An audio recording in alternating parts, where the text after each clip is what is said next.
Hello and welcome to another episode of the DTF podcast. It is the Dauster, T.O. and Fanta podcast. It is currently Tuesday morning, 9:28 in the a.m. Eastern Standard Time, the only legitimate time zone. Fanta and I are getting ready to head to the Jimmy V Classic tonight. We're going to do a show from, I guess we're actually going to be in the upper deck, Fanta. They're not letting us down on the court for Madison Square Garden. They're going to be changing over that arena. They got a Knicks game on Wednesday night, I guess, so they got to get that thing flipped over. But we will be there. It will be me. It will be you. It will be Jeff Goodman. It'll be John Henson. T.O. Unfortunately, is not going to be able to meet us up there, but I'm excited about it. Before we get into that, it was a wild weekend in college hoops, fellas. It was a wild weekend. How we doing? How we feeling? Everything's good. It was a wild weekend, and we're learning a lot about the teams that we had an inkling. We had some doubts, but I think for the most part, teams are starting to figure each other out. I feel like we're going to talk about North Carolina a little bit. They're eventually going to get it because, I mean, we've seen them do it in the past. So you wonder when exactly it's going to come. I think there's some structural issues there, but everywhere else, I mean, great weekend of basketball and another good week of basketball coming up. That warm-up week is certainly over, and the last 2-3 weeks have been as good as advertised. Mm-hmm. Yeah, I don't think anybody in the past week embodies the parity that college basketball is in and the times that we're in, where even though we are about a month into the season, there's still so much to be figured out. There's no team that embodies that more than Baylor, because Baylor at the front end of last week didn't even look like a top 25 team and lost by 26 to Marquette. It was stunning to watch that play out, and it was really the way the week started. It's like, oh, just when you think you know, wait a minute, what's going on? And then the Bears come back 3 nights later at the Sanford Pentagon, and their defense comes back, and they defended their tails off, and they beat Gonzaga. That was a really impressive response by Scott Drew's team, because we all were pretty high on them. And I thought that Keontae George played very well against Gonzaga, and he just keeps on keeping on like we thought he could. So for me, I look at Baylor and I think, man, it's interesting. I look at the waves that Kentucky's had early in this season, just because they entered Sunday in London against Michigan. They had to win that game. And guys, Cason Wallace isn't just one of the best freshmen. He's one of the best players in the country. So there are takeaways across the board. I think if there's one takeaway among all of them, it is this: you cannot overreact to any one night in this sport and make your firm judgment on a team at this stage, because it's showing. And I think some of the top teams are going to take losses. It wouldn't surprise me as we do this podcast if Texas lost to Illinois. It wouldn't surprise me if Purdue loses a couple in a row in the Big Ten. That's life in college basketball. It's a good thing, guys. How many teams could win the national championship? I would say double digits as I talk to you today. That's a high number. Parity's I do want to push back on one thing, though. You said that we can't overreact to things that happen to every I'm overreacting to every damn thing that I see, baby. That is what I do. It's why we have the it's I guess the Tuesday overreactions podcast this week. We couldn't do it yesterday, but yeah, look, there's a lot to get into and a lot of ground that I want to cover, so we're just going to jump straight into it. I want to know, Tio, let's start with this. North Carolina, Gonzaga were 2 of the top 3 to 5 teams in the country, depending on where you looked heading into the season. Creighton, most people had them somewhere in and around like the top 10 to top 15. Gonzaga has lost 3 games this season, struggled with Kent State last night, 2 of their last 3 coming into last night. North Carolina has now lost 4 in a row. Creighton has now lost 3 in a row. How concerned are you about these groups? Are any of them, is this just a blip? Is this just trying to figure things out? Is this just something that happens in November and December? Or have you significantly readjusted your opinion on any of those 3? Carolina's the one that we kind of saw this coming, right? Like we knew that they caught lightning in a bottle last year in the NCAA tournament, and they have guys that can score. But the problem is they're not passing the ball to anybody. They think they can do it all themselves. And the weird part about this whole situation is kind of the exact same thing as last year. We're seeing the real Carolina now. Like they, like I said, caught lightning in a bottle. Brady Manick was really good, if nothing else, because he was a ball mover. He didn't just make shots. As soon as he caught it, he either got rid of it or made something happen without the basketball. There's nobody on that team that does that right now. Pete Nance is so frustrated right now. He's trying to take it one-on-one. Like, that's where this Carolina team is. Are they going to figure it out? I would guess they do, but I mean, that's 3 in a row, right? Like, I just functionally, like, that team just doesn't make a whole lot of sense. But for that matter, guys, they didn't last year. That's the thing that kind of scares me the most. Like, are they going to limp into the NCAA tournament as a 6, 7, 8 seed? And that's what it kind of looks like if they're able to get it together enough in the conference.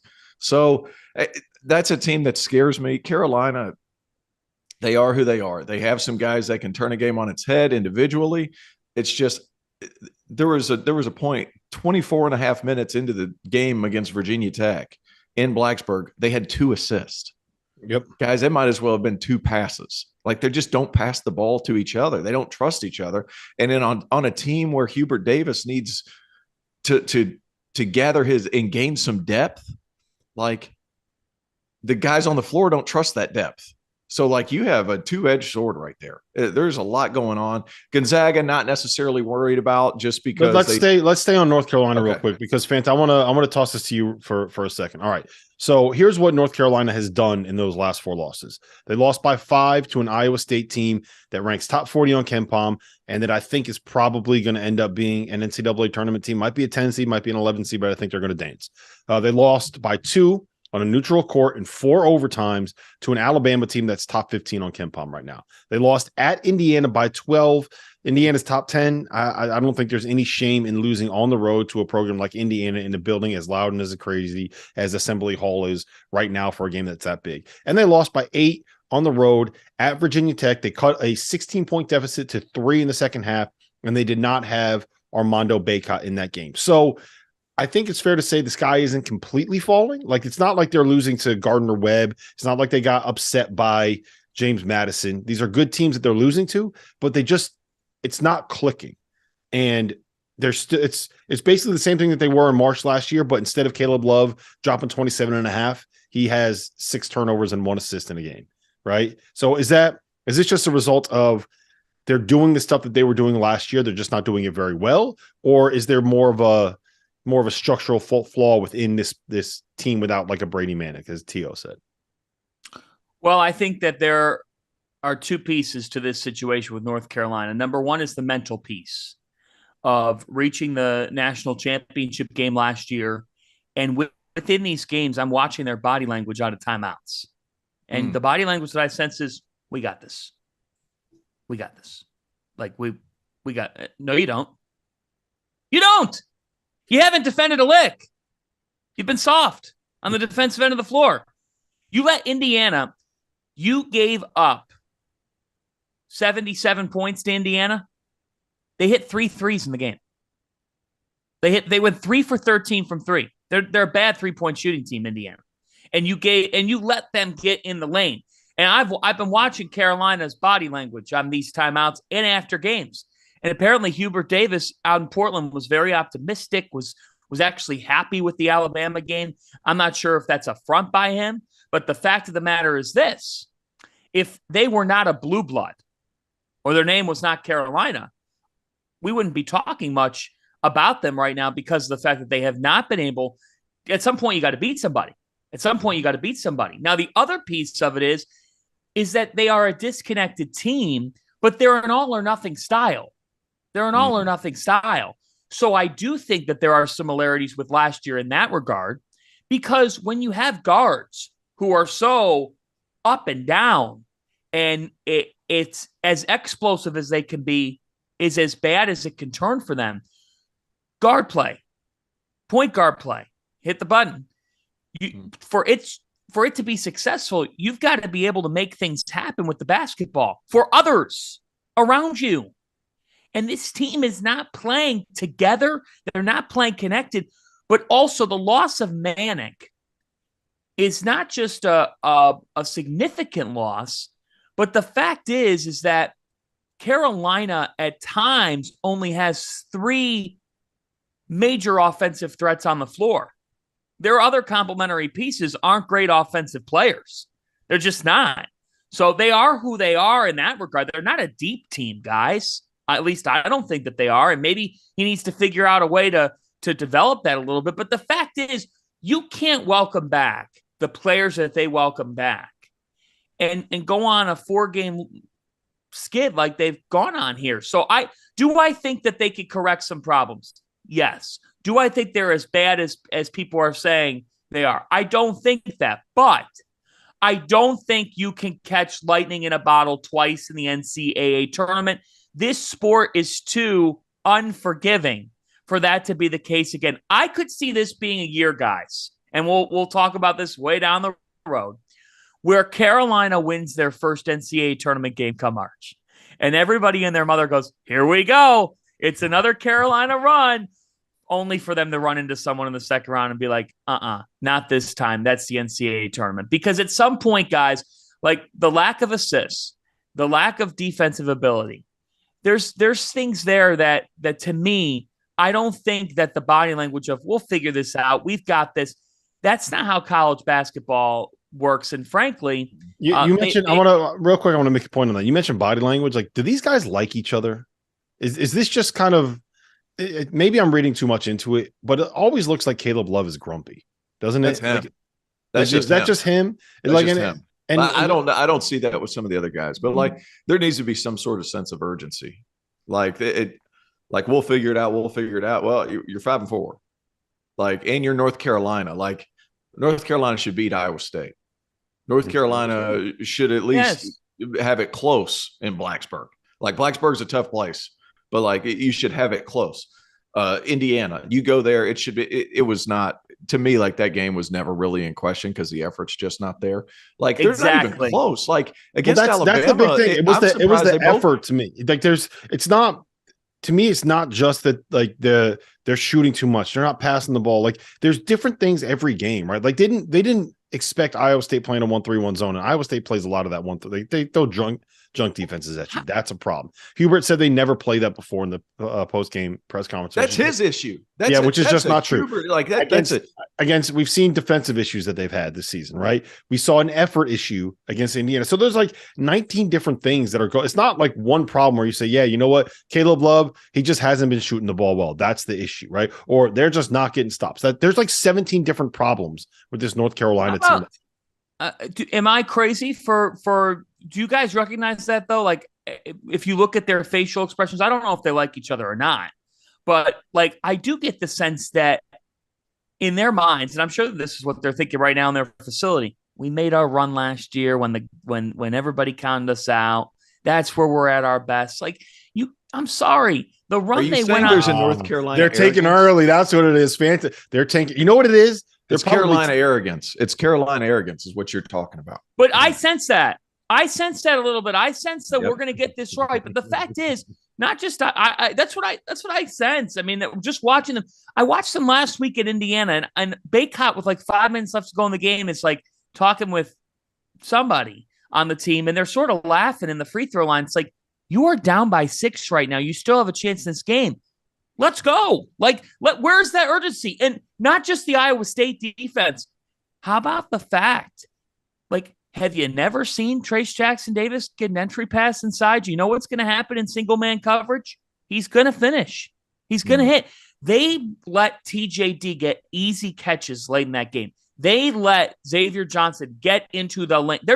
Their defense on dribble penetration right now is not good. And that to me is a lack of effort and urgency, because guys, do they have enough talent? They got enough. Yeah. They got enough to beat Virginia Tech and Iowa State. Their defense, it's a sub 50 defense in KenPom, and there's a reason for it. They're not defending.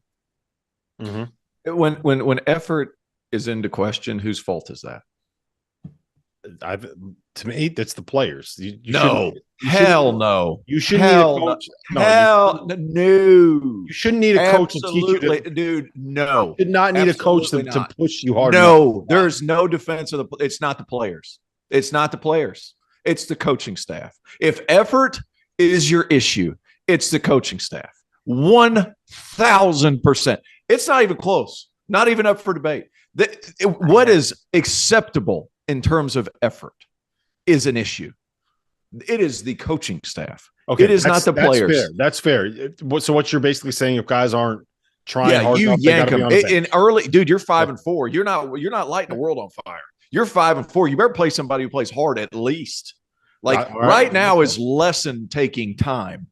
You're in the non-con. You're Carolina. You're going to get the benefit of the doubt with the NCAA tournament. You need to teach some lessons to these guys who don't really feel like playing all that damn hard. All this stuff. Damn pissing them off. Make them play hard at least, and the rest of the shit will handle itself.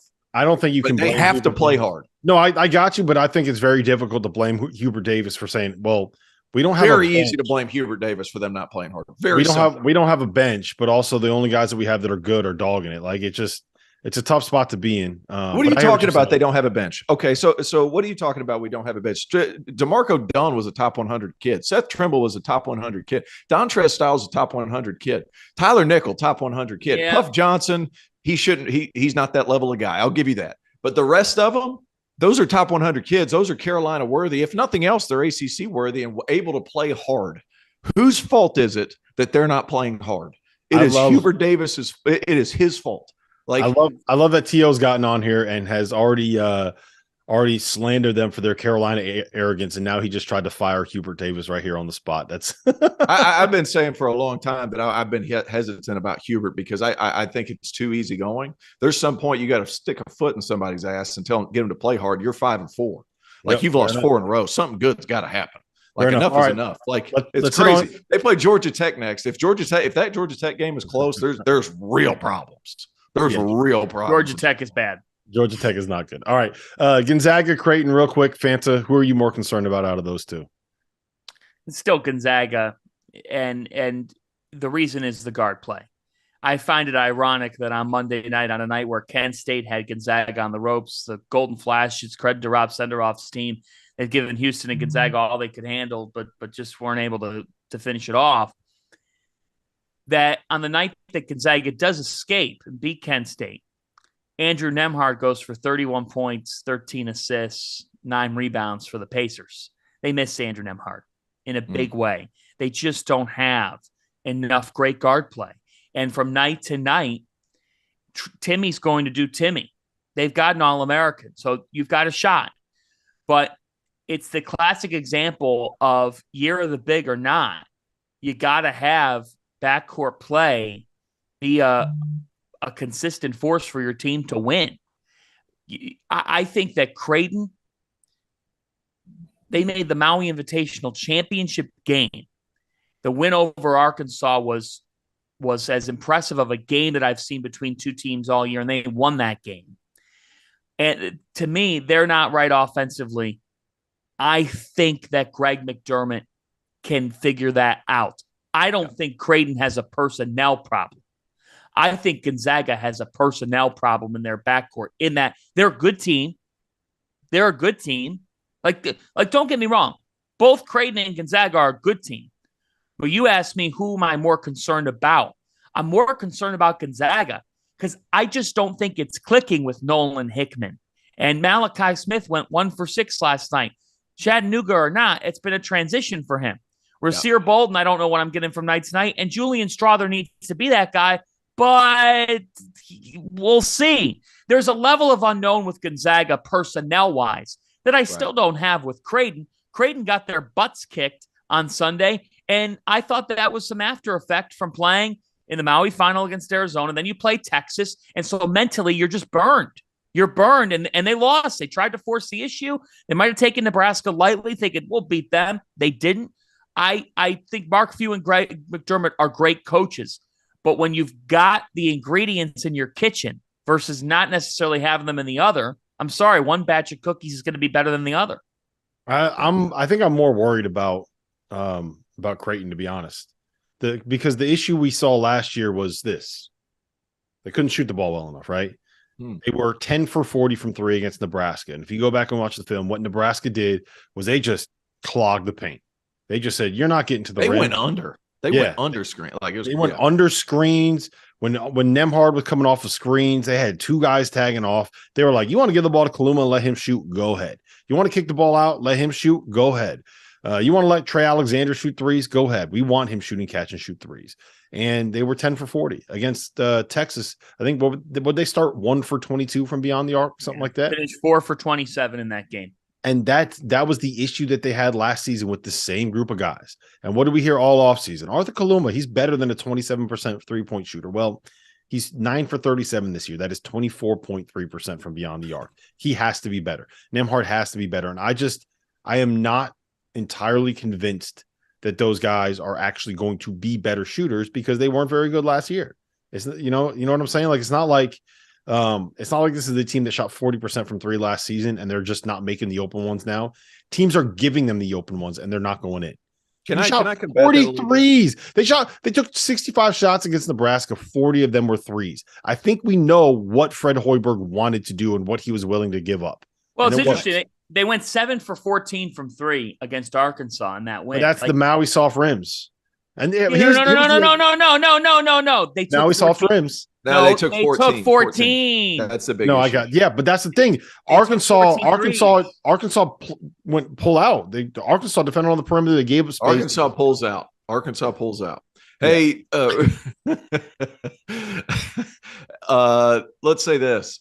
I think they're going to get it together. Farabello was a good shooter at his last stop. Like, you look at the rest of it, Baylor Shireman's shooting 37%. Like, that's 10 points lower than what he was last year. Exactly. Trey Alexander's 40. I don't worry about Creighton. And I almost the Arizona game, they lost by 2. I'm going to write that one off. That's just a loss because Arizona's good, and that's just a loss. They're still going to be fine there. Texas, that's the one that screws you. Because they got them playing so fast and so out of rhythm. Sometimes it takes a week for young people to slow themselves back down. Yes, it's like facing an ace pitcher. That's right. So it's like it takes a second because Texas gets you so wound up. Like what they're doing. Like, if you turn that game on, there was a couple times like everybody up for Creighton had their hands on their knees. 4 out of the 5 Texas players had their hands on their knees, and they didn't stop. Like, it kept going and going. Like, it takes a second to slow yourself down. They're going to be able to slow themselves down against BYU a little bit. I just don't. I think they're going to be okay. Like, I think Creighton's going to be fine. The Texas game's the one that throws you for a loop, though, because they play such a fast-paced, frenetic thing. Like, you would see it like whenever you play pressing teams, or teams that will pressure 94 feet for the entirety of a game. It's not just that game that throws you out of a sync. It's the next game too, because sometimes like it takes a second to kind of recalibrate. So I'm willing to write this Nebraska thing off because they were still such in a hurry. The only thing, like BYU. Wait. Can I ask this? Can I ask you two this? Yeah. How many teams in college basketball would be favored to win at the Moody Center right now? No, I don't think any would be favored to win at the Moody Center right now. No, I agree with that. That's Texas is number 2 on KenPom right now, and they are very, very slightly behind Houston on KenPom right now. 0. I think they wouldn't. No one would be favored to win at Texas. By the way, I'm rooting for a Houston Texas game. Rooting. Yeah. No one's going to win no one's going to be favored to win at Houston. No one's going to be favored to win at Tennessee. No one's going to be favored to win at UConn. No one's going to be favored to win at Kentucky. Right. Yeah. It's when you are a top 10 team in the country and you're playing at home, you're not going to be favored. No one's going to be favored to beat you. At UConn. How about home to you? Nobody's going to be favored against UConn, period. Yeah. Yeah. So my thing with Creighton is I thought that they were like a top 5 team in the country. And now I'm like, yeah, they're probably more top 15. So they're still really good. It's just if they're not making shots and that you can scheme them out of like into what they did against Nebraska, then I just think it kind of is what it is. All right, let's flip over to the Big Ten because the Big Ten kind of got flipped on its head this weekend. Indiana went into Rutgers and lost. Illinois went into Maryland and lost. Wisconsin went into Marquette and beat a team that just gave 26 to Baylor, coming off of a loss at home to Wake Forest. It looks like Purdue is probably the favorite to win the conference. I'm like, what the hell is going on in this league, T.O.? Purdue's really good, and then the rest of them, they're very similar. It's a very balanced conference. Rutgers is as tough a team to play as anybody because they're just tough as shit, and they're going to figure out ways to just compete. And then they're there at the end, and then things are going to happen. Like, that's just what's going to happen. You look at the rest of the conference. Penn State is shooting the shit out of the ball. Iowa is going to Iowa. Like, I don't know what you want me to say here, Dauster. I'm sitting here like it's a tough place, top to bottom, and it's going to be very balanced once again. The only team that I'm looking at, what is it? Michigan State is down towards the bottom in terms of KenPom. Like that. What's up with that? Like, so is Illinois. Like, and those are teams that we're expected to be towards the top. It's a very balanced conference, and it's tough because it's so well scouted. Yeah, the issue with Michigan State has everything to do with injuries and Mady Sissoko coming back to earth, right? Like, when you don't have Malik Hall and you don't have Jaden Akins and you didn't go out and recruit a whole bunch of people out of the portal and you already only had like 9 guys and you didn't have a backup big guy, and now the guy that we thought was going to be a great big guy for you is like not anymore. It just kind of, they're basically playing with 6 guys. Like, there's, what are you going to do? I will say, hey, Fanta, we weren't wrong about Maryland last year. We were wrong about Turgeon last year. Yes. We weren't wrong. We were wrong about Turgeon. We put too much into Turgeon. Good. Like, good you put a hell of a coach with that bunch. Pretty good. We weren't wrong, Fanta. We weren't wrong. And this should not come as a massive surprise. They're one of the surprises. And people are going to say Maryland's the biggest surprise because they are. I picked them top 5 in the league on our very own DTF podcast Big Ten preview. You guys remember that, right? You guys remember that? I went all in on Maryland. You guys are like, oh, no, what are you talking about? You're going to have to wear Tuesday. You're going to have to wear a hot dog suit. Someone get this guy a chicken mask. Kevin Willard has done a nice job in the preseason of really selling low, and then his team ends up outperforming that. That's when he's at his best, guys. If you look at his best teams at Seton Hall, he did better when his teams were sort of underranked and underselected and under the radar, and then they ended up coming on, playing with toughness and winning. So for me, guys, this is why the hire of Willard at Maryland made so much sense, because Seton Hall is a difficult job in college basketball, and he made them a consistent winner and did things the right way. He recruited well. He had such great X's and O's. That's never going to be a question. Now you hand him the keys to a program that at the end of the day is one of the great brands in college basketball, with a fan base that's just waiting. Look at the Gold Rush on Friday night against Illinois. They showed Maryland felt like Maryland again on Friday night. That's fun for college basketball. People don't understand how good that environment is, okay? When Maryland's at their best, there's I think the Xfinity Center holds 16,000 people. It is unreal in that. There are students on both of the lengths of the court, about 10 rows of students. And then on the end where the visiting team shoots free throws after the game, it's a wall of students, right? They're loud. They're drunk. They cuss you out, right? They are so incredibly inappropriate that it's probably rated R just to go sit in that building, right? And go listen to them. I have a great video of shutting them up. Of somebody shutting them up. Great video. Was it you that shut them up? Yes. Yeah, I could. Okay. So it's a great place. It's a great place. Let me tell you something. And they are like, and they are good this year. Like that to me, that was why I love this hire. And I don't mean to cut you off, Fanta, but like, that Willard is going to get his guys to play their balls off, right? They are going to play hard. They're going to play tough, and there's no. To your point about Hubert Davis, T.O., you're not going to play if you're not playing hard as hell for Willard. That's right. And he also hired all the guys that's going to get him a bunch of talent out of the DMV area. And you know how much talent is in the DMV area. The last thing that I'll say is I had this conversation with someone the other day, and I was like, you should be.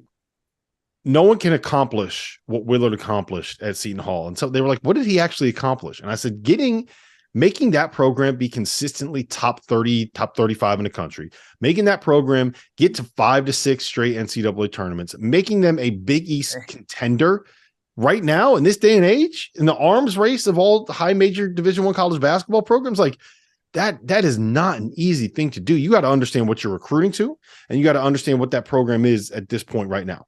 And the fact that he got them there should tell you everything you need to know about that group. And now that you gave him a program with all the facilities, with all the talent in the world, with all the what you want to recruit to, like he's gonna bring them back. I feel very strongly about that, and I felt very strongly about that before this started. That's why I said they were going to be a top 5 team in the Big Ten. Fanta, go ahead. I'm sorry. Well, they identified in the portal really well. I mean, they brought in Jameer Young and Don Carey. Those guys are not just really good players, but they're leaders, guys. I covered Don a little bit in his time at Georgetown. He was a part of that Big East tournament championship team. That Georgetown, he was a huge reason for it. You know why? He showed up to the Garden that week and said, we're going to win this thing. And I'm going to lead us. I'm going to be a leader. He's a leader. Like he's a guy that steps up and makes things happen. Jameer Young came up huge in the Illinois game. But not just that, Kevin Willard inherited some quality talent, which is what T.O. was bringing up. We were buying into Maryland's talent. And Dante Scott's playing the best basketball of his career. Shouldn't be a surprise. Dante Scott's out. He is one of the matchup nightmares in college basketball. Did you hear the story that this is a great story? Yeah, the story that Hummel told on the broadcast. I did not. When Willard got there, like the first workout that he put Dante Scott through, he put a 25-pound weight vest on him. And he was like, "You're gonna go work out with this thing on." And like, obviously, by the end of the workout, he was like, "I'm dead. I think this is really hard." Takes the weight vest off, and he's like, "All right, now go try to move and see how good you feel." And he's like, "Yeah, I feel great right now. Feel bouncy." And Willard goes, "Now imagine if you lost 25 pounds that you need to lose, how good you'd feel every day." And that kind of like made it click for him. And now he's in the best shape of his life. That's was that Hummel who told that one? Yeah, Hummel told that. That is a great story. Yeah. Last thing I'll say, Donald Carey, Jameer Young, they're both shooting a combined like 25% from three right now. Carey is a career 38% three-point shooter, and Jameer Young is a career 36% three-point shooter. Yeah. Once those guys start making shots the way that they've made shots their entire lives, Maryland's going to take a step up to another level. I do want to ask you guys, the other surprise team is Purdue, right? Just how we've talked a lot about them on the field of 68, so I don't want to go like too in-depth on it, but I guess, TL, let's go to you first because you're the one that has strong opinions on the Big Ten. What is their ceiling, right? Are we kind of seeing them at their best right now? Do you think there's room to improve, or just the kind of thing where like teams got to figure out what to do with Zach Edey, and it's very hard to figure out what the hell to do with him? And I don't know. What's your take on this team? I want to be very clear here. I root for Purdue. When I watch Purdue play, like I actively like. I love what Painter does. I love what they're about. I love everything about Purdue. That being said, no electric guard on that roster in terms of a Jaden Ivey type of dude. They like that though. They like that though. They do, but you got NCAA tournament, you got to go get one. You got to find a guy who can go get one. Look at last year. Look who won last year. How they ended, like how the Final Four ended up. Colin Gillespie could get you one. Paolo Banchero could get you one. Caleb Love could get you one.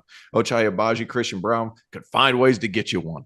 Like you got to have somebody. I'm not sure Purdue has that. What I will say is I think they're a second weekend tournament team. They're going to beat the heck out of somebody. I don't think that's a Final Four national championship team. I still cheer for them. I just worry because you have to have that. Yeah, I cheer for them. I cheer for them because I think there's a lot going on in college basketball. There's a lot going on, and there's a lot of different ways to attack. A lot of ways to skin a cat. But I like the way they operate. I like the way Painter coaches his guys. And it's just like they do it the right way in my mind. And I hope that they do well. But it's just like one of those things where at the end of the day, having a McDonald's All-American helps. Like at least on the perimeter. And they just don't have that type of dude. I don't know. Yeah, I will tell you this, though. They enjoy playing without Jaden Ivey out there because – it got to the point last season where it was a little bit too much like freelance, right?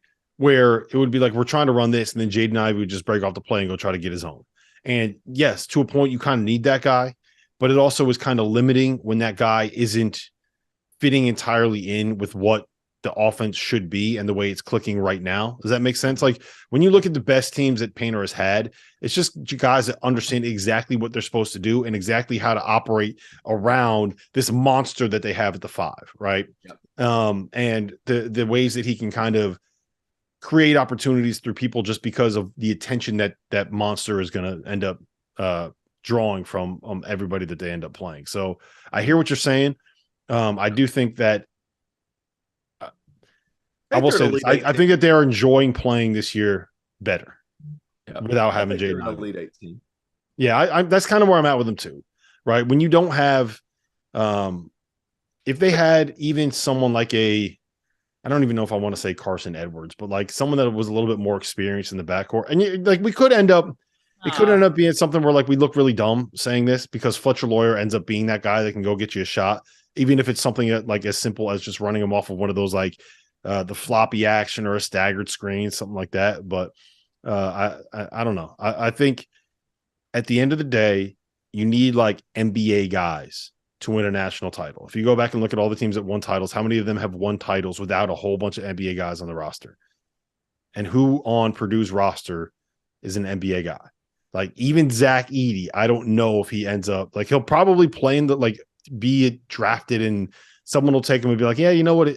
He can probably do what Boban does, but you know what I mean? Like where are the pros? Fanta, where are the pros? I don't know. I mean, it's not like Kansas was loaded up with great pros. 2 first-round picks. Yeah, but Ochai Agbaji's not doing anything right now. First-round pick, NBA guy. First-team All-American. So what do you think about Zach Edey's pro prospects? He's 7'4". I mean, I think almost like someone's going to draft him and use him the way they use Boban, where it's like a kind of a matchup-specific, super uber efficient guy. Against teams where you can use drop coverage, he can get you 15 to 20 minutes here. There's going to be matchups where you can't play him at all. He'll be a useful piece for a matchup specific situation for a smart NBA franchise that needs an uber efficient monster guy at the 5. I'm in on him. If you're calling him an Elite 8 team, we don't know who's on the other side of that matchup. Purdue's loss to St. Peter's last year is beyond mind-boggling. It's beyond mind-boggling. But it's not.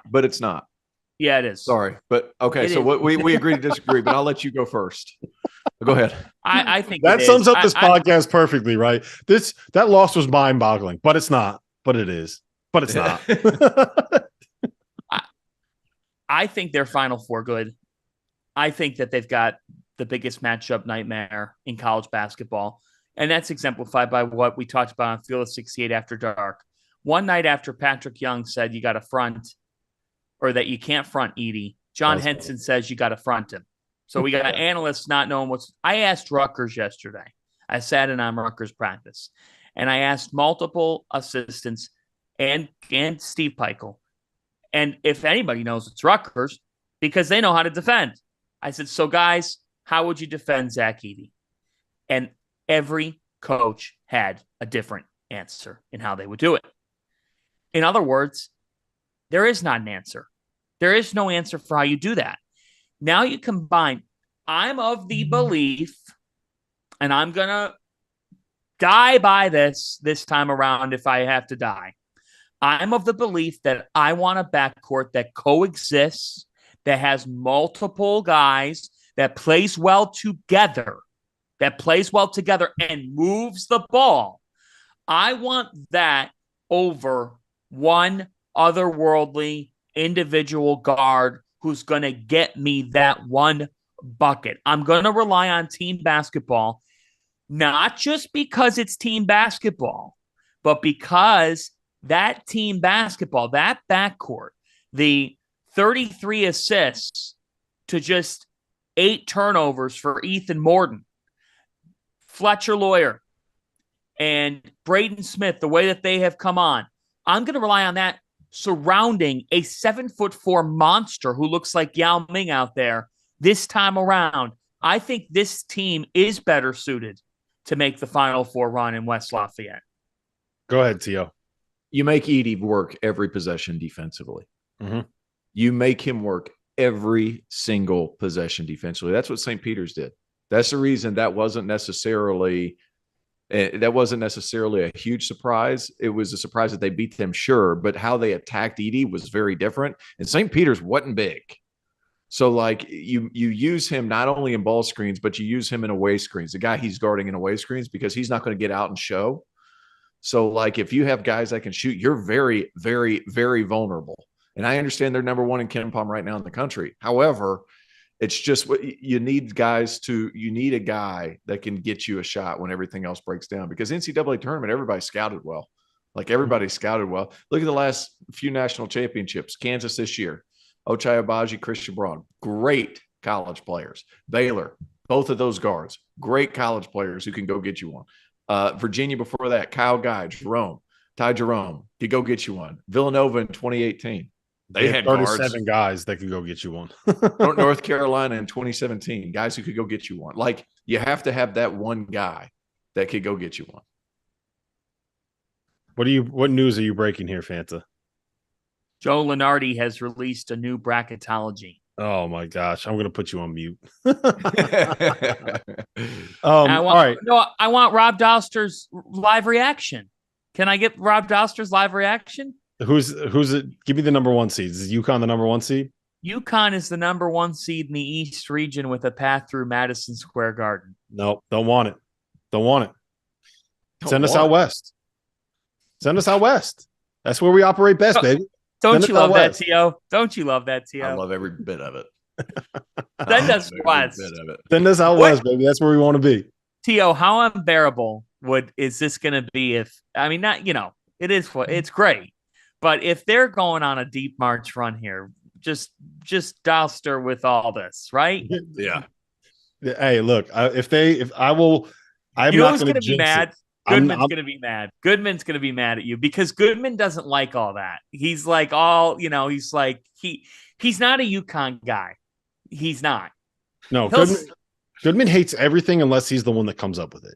If it's his idea, that's such a good analyzation right there. Yeah, unless he comes up with it. If it's his idea, then he thinks it's the greatest thing that's ever happened. Yes, that's right. That's exactly right. Yeah. So, look, UConn's going to be really good this year. I've made my I've made my peace with the fact that I can't. Last year was kind of a bit, right? Like last year I was just fucking around. Like, yeah, UConn's going to be awesome. This is why they're the best team in the Big East. And this year it's kind of like, you know what? I'm going to tone it down because I don't want to be like that super annoying guy. Because if we're being honest, at this point, like UConn's going to be the biggest conversation topic in that conference for like 90% of the weeks that we have, right? They're going to be one of the biggest conversation topics for like 90% of the podcasts that we do. So I'm just going to, when you bring it up, let's go for it, right? But unless it's like they're playing Creighton, you know what I'm saying? Does that make sense? January 7th. Like they're going to be a top 5 team all year, man. Like they're fucking awesome. If you look at KenPom right now, there are 2 teams in the country that KenPom projects to win every single game this season. That's UConn and that's Texas. That's crazy, man. I'm sorry, UConn and Houston. Those are the 2 teams. No, it's UConn and Texas because Houston is projected to lose to Virginia. They're playing at Virginia. So it's UConn and Texas. Wait a minute. Hold on a second. Wait a minute. Texas is projected to win every Big 12 game? Yeah, hold on. Let me bring it up right now. Let me check. There's no way. Are you kidding? Great podcasting right now. Yeah. So last 4 in. No, they're projected. Here's what's crazy. Yes. Texas is That's projected the real to win. one. That's the real reaction. Go ahead. Hey, St. John's last team in, baby. The last one. St. John's. Texas.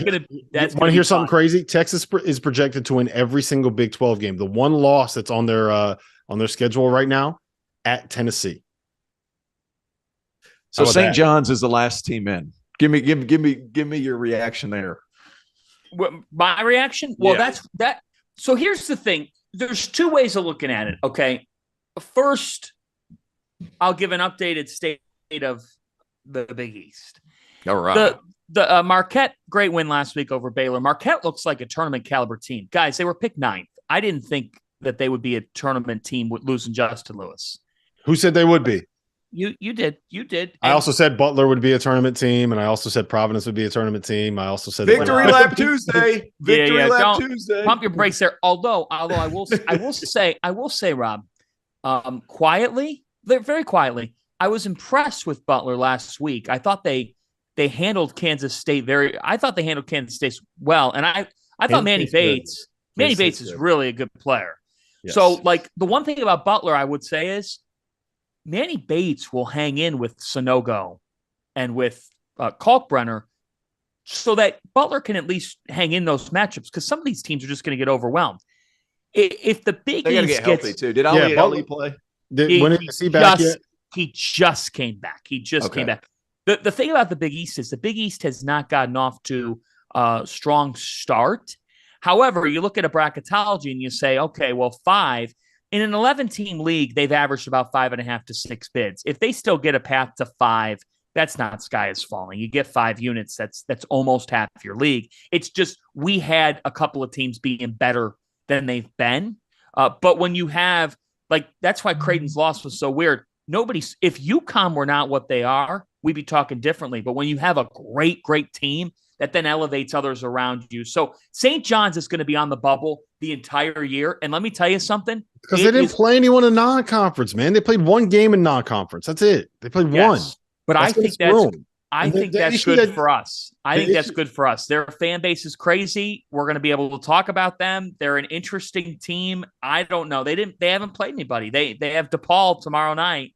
So they got to win that game. Mm-hmm. Conference game. The biggest issue that the Big East is going to have is that it feels like a lot of their teams are kind of built for getting better later in the season. Like, I think Villanova is going to improve as they get healthy. I think Xavier's going to improve as Sean gets them to actually play a little bit of defense. There's nowhere to go but up for Seton Hall, right? So It's the combination of some teams at the bottom that aren't very good, some teams that got off to a little bit of a slow start, injuries other reasons.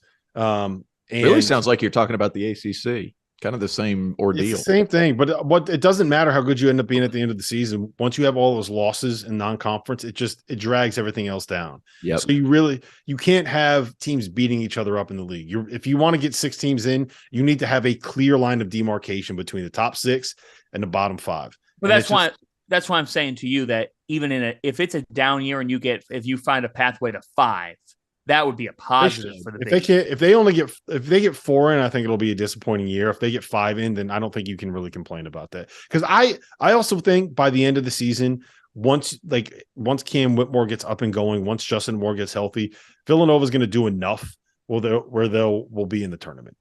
It might be like a playing game kind of a situation, but I think that the name Villanova, and they're going to get enough wins in Big East play just because they're a tough enough team to beat when they're at home. I think that they're going to do enough to get in the dance.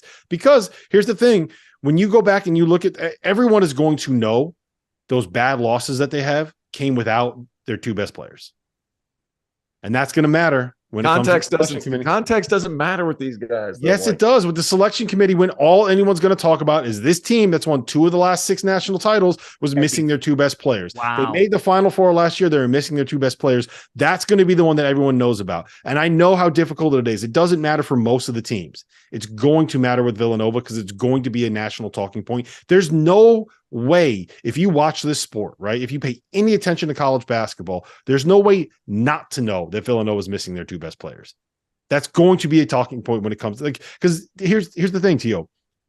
We can say all we want about what like it's supposed to be this, and you're supposed to rank that, and you're supposed to value this, and you're supposed to appreciate this more. Look at these numbers. There are 10 human beings in that room that are making those decisions. And those 10 human beings have no choice but to know that Villanova was missing all of these important pieces throughout the season. It might be the same 10 human beings that picked the college football playoff. Exactly. These dudes don't know human beings in there. If there's one flaw with the way that the tournament setup is it's that it's human beings with inherent biases making these decisions that maybe or maybe not know what they're talking about. They don't know. I like you. We should just paused it at you saying, if there's one flaw, it's that human beings, and just stop right there. I mean, that's pretty much the story of our planet these days. All right, let's get back on track. You know what, Fanta? I'm gonna jump to the end of the rundown real quick because I know you wanted to talk about Marquette. It was such a weird week for them, man, because they smacked around Baylor when we all thought Baylor was good.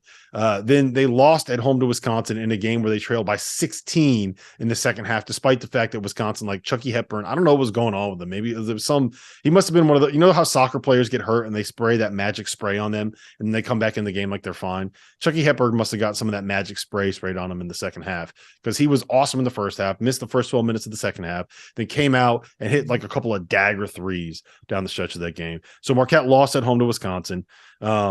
Wisconsin was coming off a home loss of their own to Wake Forest. And after Marquette beat Baylor by 26 points, Baylor turned around, gave up 63 points and beat Gonzaga. So Marquette, to me, is the one team that kind of epitomizes this idea of early season college basketball. Who knows what the fuck is going on?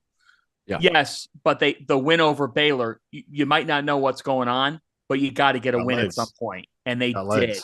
They did. That has unlimited mileage so that Marquette can feasibly be a team here in the picture that gets 19 wins or 18 wins and says on Selection Sunday, we have a win that you don't have.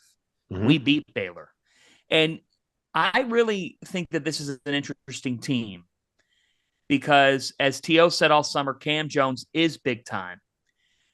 I like the fact that their perimeter shooting, it was good against Wisconsin. They went 9 for 20 from three. Their freshmen are coming on a little bit. I mean, they're not playing a ton, but I think that Chase Ross and Sean Jones can both play. They can both play. Mm-hmm. And David Joplin has developed his game.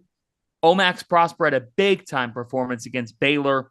He ended up only going 3 for 11 from the field against Wisconsin. But I like their options. I like that they've got some depth, and they just – Shaka Smart fits with the Golden Eagles. And I think that this team is invested and bought in even more so than last year because these are guys that are just bought in with him. I thought at the end of last year, there was a little bit of a divide there by the time the season came to a finish. So to me, they are one of the most fascinating teams. Could they be stuck in an 8-9 game? Absolutely. But do they have the pieces to compete with some of the best teams? They do because of the intensity that they play with. And I want to give huge credit to Wisconsin. And I think Wisconsin could very well hand Maryland their first loss here tonight as we do this show. I think that Greg Gard has done a great job of retooling and reloading and getting this team. A lot of people thought losing Johnny Davis would cause Wisconsin to take a very significant step back. Guys, it's not. Their level of toughness in the road win Saturday, so many teams would have lost that game, and they didn't because Jordan Davis hits a shot. Tyler Wall's invaluable to what they do on both ends of the floor, T.O. Hey, man, he's a good player. Like, I didn't realize until I saw him in person how good of a player Tyler Wall is. Sorry to interrupt. Keep going. You're right. I'm done. Right? Like, Wisconsin's reloaded, man. Yeah. And it's a boring style of play. I get all that. But, like, they've got some guys that can create some things. The Max Klesmit kid was a good addition, the Wofford transfer. He's been better than advertised, in my opinion, because he does a good job guarding. Like, who made this comment last year watching Virginia Tech? They were like, well, he doesn't look like much. And they were talking about Sean Padula. I can't remember who said it. But, like, Klesmit kind of has that same, like, hey, man, frat boy kind of look to him. But, like, man, he competes. He's tough. He can knock down shots, and then Connor Esigian is a difference maker for them when he comes off the bench. Like, Wisconsin has some good players, and I to go back to Marquette, you look at the styles of the two teams. Which team's going to be able to impose their will? And sometimes it's just easier to slow things down than it is to speed things up, especially within the flow of a game, because you can walk it up, you can handle pressure if you got one guy like. I think stylistically that's a really tough matchup for Marquette, but Marquette, they've got enough bodies to where in that Baylor win, in my opinion, guys, was just huge. Like they get that Baylor win. Big game Sunday, Marquette at Notre Dame. Yeah, huge game. Rivalry renewed. These two have gotten back together. They signed a deal to play each other. I think it's great. Old school Big East. Marquette Notre Dame's going to be fun. Shaka versus Mike Bray. Yeah, I like that a lot. And both teams have weapons offensively. Notre Dame doesn't really guard, but true home and home too. Fun. Yeah, it's fun. That's awesome. That's a good deal for those two teams. I want to make one last point on Shaka. Fanta, you talked about this a little bit on, I believe it was the Sunday night show with Goodman and Henson. The fit, I think when it comes to coaching, you need the fit, right? The fit has to be right. And I don't think that Shaka at Texas necessarily fit for a lot of reasons. But when it comes to on the court stuff, what he is so good at, and Tio, you can attest to this, what he is so good at is developing a culture and developing a family atmosphere and building this group of players that stick together for 3, 4, 5 years that have a genuine love and affinity for each other, right? There are people that around that VCU program that are still like probably the best of friends because they played for Shaka Smart in the Havoc years. When he was at Texas, when you're at that program, you have to go out and try to get 5 stars, right? You can't just sit there and get top 75 to top 100 kids and try to build them up over the years and turn them into that family. You have to do it with guys that are going to be there for 8 months. And it's very difficult to develop that same level of culture, that same level of intensity, to get them to buy in and play the way that you want them to play. He's got that going right now with this group. And you know what the most important part is? Everybody that's playing minutes on that team right now is going to be there has at least 3 years of eligibility remaining after this season. Even the guys that are technically juniors that transferred in are going to have a COVID year if they want to take that COVID year. So at minimum, you have this group for this season and next season, and then probably a lot of those same pieces back for another year. So like this is the start to me. And I think that a program like Marquette is similar to a program like VCU in the sense that there's a community within that state that cares very, very deeply about this team, right? It's not at Marquette, you're not second fiddle to maybe you're second fiddle to the Bucks, and you're probably second fiddle to the Green Bay Packers. But when it comes to college basketball or when it comes to college sports at that school, that is what matters the most. So I think that he's going to build Marquette into something. I don't know if he's like winning national titles or making Final Fours with them. He probably shouldn't have made a Final Four at VCU, for being honest. Like the way that he wanted to play, they weren't Havoc the year that he made the Final Four. They were like space you out, spread the floor, 4 around 1. They had a 5'7" point guard in Joey Rodriguez that was running. They weren't running Havoc that year. They were out there doing like 4 around 1 stuff. So I think that this is the start of Marquette becoming a very good basketball program in that state again. All right. I want to end real quick just on one thing. I think the SEC at this point, to me, it's probably the best conference in the country. They have 3 of the top 10 teams, 4 top 20 teams, and 6 teams in the top 25. Everyone's talking Arkansas. Everyone's talking Tennessee. Everyone's talking about Kentucky. Everyone's talking about all of the best programs in that league. I want to ask you, T.O., about your boys down there in Starkville, about your mans, Chris Jans, and about the big homie Tolu Smith. Are they for real? Are you buying this? Hey, you remember at the beginning of the year, I said if Drew Timme was in the SEC, he'd be Tolu Smith. And it was less. Do I remember? I remind you that every single day. Hey, look, I thought the funniest thing I looked up on KenPom, most was it impactful dudes, and Drew Timme's like number 3, Tolu Smith's like number 7. Well, the KenPom's Player of the Year rankings. Zach Edey's number 1, and it's like not even close, right? Yeah. Number 2, Jalen Wilson. Drew Timme's number 3. You scroll down that list a little bit, you know who's number 9 on KenPom's Player of the Year rankings? Tolu Smith. Right now, if we ended the season, he'd be a second-team All-American. Yeah, just big saying. Homie Tolu Smith. He ain't a bad player. I think Robbie Homo owes you an apology. He owes you an apology, right? No, because what I said was kind of blasphemous, and I kind of understood it because they've been good for a long time, and I understood that it was kind of off the wall. But I think Tolu Smith is a really good player. And one thing that they're still doing that they did last year for Howland is they're boarding. Like they're number 1 in the country in offensive rebound rate. 41% of their missed shots are rebounded offensively. 41%. Like, dude, just throw it up there. Are you shocked? But like, are you really surprised that a team that's coached by Chris Jans but they did the hell out of it and crushes the glass? Like that is, if you ain't tough, you can't play for Jans. And by the way, like we talk about like coaching fits. Is there a better program for a guy like Chris Jans in a No, there's not. State? It's perfect. Like an underdog where he can juke it up, or he can go get some of these older guys, maybe some guys that wouldn't fit somewhere else. He has a way to connect with people that allows him to get the best out of people from all walks of life. That's just kind of right. Neat. So that's right. And Mississippi State's going to take those guys. Like, and without even asking twice, like, hey, we like this kid. Can we make it work? Absolutely. We're Mississippi State, baby. We'll get him in. We'll get him in. But he is perfect for that place. Tolu Smith really is a good player. Like I know I said that kind of tongue in cheek earlier. He averaged 14 and 9 last year. Like you weren't insulting. Very good. No, he's a very good player. I wasn't insulting. It was a great line. It was a great line, though. It was a great line. Hey, look, if Drew Timme was in the SEC, their numbers would be similar. Their numbers would be similar. Let's just call that what it is. But look at the guys that he's playing. Cam Matthews, who's basically a 6'7" bulldog. Like, he's somebody that got minutes last year, but because he provides toughness, Jans is throwing him in there, and he's in, he rebound with his offensive rebound rate is in the top 250 of the country. Like, they have guys that are going to go get it.